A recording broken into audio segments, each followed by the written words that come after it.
Paano nyo nga ba malalaman kung malakas yung core niya, tropa? Napakasimple lang yan. Pag lagi siyang dumadalaw sa gold lane, mabisa yung core nyo. Tapos syempre, plus factor din yan kapag nag-ano siya, nagsisignal siya na humatake doon sa turtle or sa lord, kahit wala pa. Kumbaga advance siya mag-isip, tropa. Tingnan nyo ang gagawin natin dito. Kaka-level 4 pa lang. Syempre, bigyan na kagad natin yung gold lane para lumamang yung Mia. Kasi alam naman natin yung power spike ng marksman bandang mid to late game pa.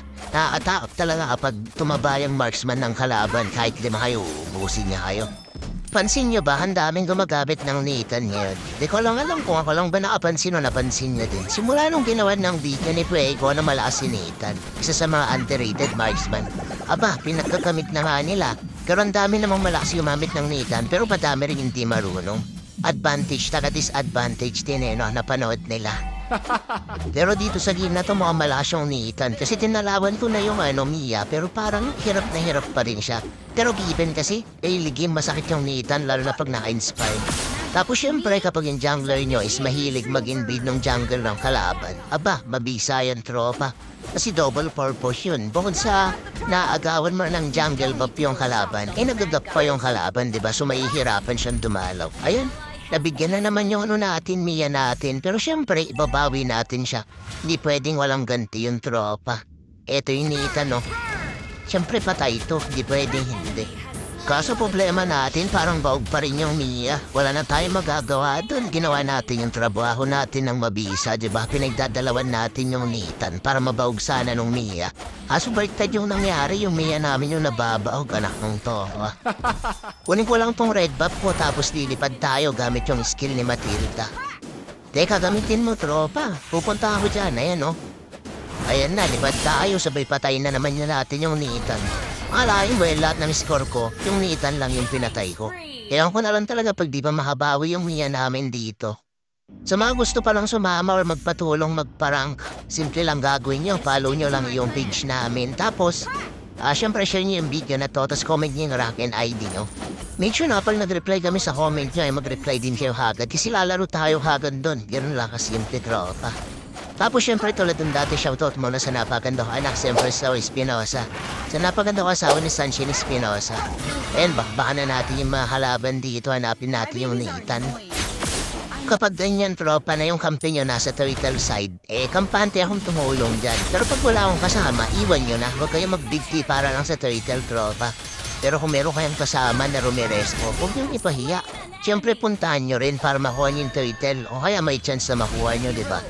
Kita nyo, nakuha natin yung turtle, tapos nanalo pa tayo sa trade. Mukhang mapapatay pa natin tong Tegdrel. Aso nga lang, ang bilis yan tumakbo, tropa. Ayun, bumalik. Masakit na rin yung damage ko dito. Kasi di ko nahabulin, baka mamaya matulak niya pa ako. Inaabangan ko lang si Nathan dito na makita sa mapa. Mayroon kasi mga pre-hit si Nathan. Sobrang sakit mong damage siya, lalo na pag may item. Siya yung uunahin ko kasi yung trabaho ko, patayin yung marksman. Ayan, nakita na sa mapa. Siyempre, bigyan na natin kaakit yan. Kita niya ang sakit mong damage niya, di ba?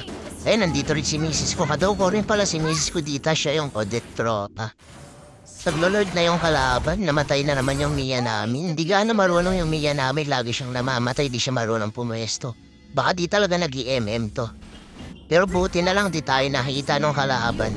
Pwede kong bigyan tong alakad dito. Ang lambot lang nito Naka-pure damage yan, tropa. Isa pa to. Patay din yata yun. Ay putik, may passive, sayang. Pero puntahan natin yung Nathan, yung trabaho natin tulungan natin tong win. Baga, wasak tropa. Sabog yung buhay niya no? Divine Glaive na rin ako dito, manlalambot na kahit sino. Kahit tank, di nasasantuin nito.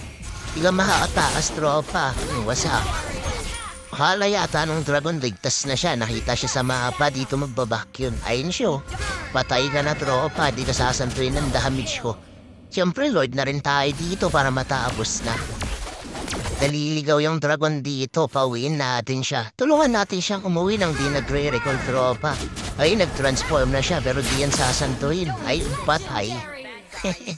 Solid no? Usak yung buhay niya. Siyempre, tulong din tayo dito, patay na yung tatlo sa kanila. Nabigyan na nila misis ko. Ang sakit din kasi ng damage na Odette, no? Tapos na to, tropa.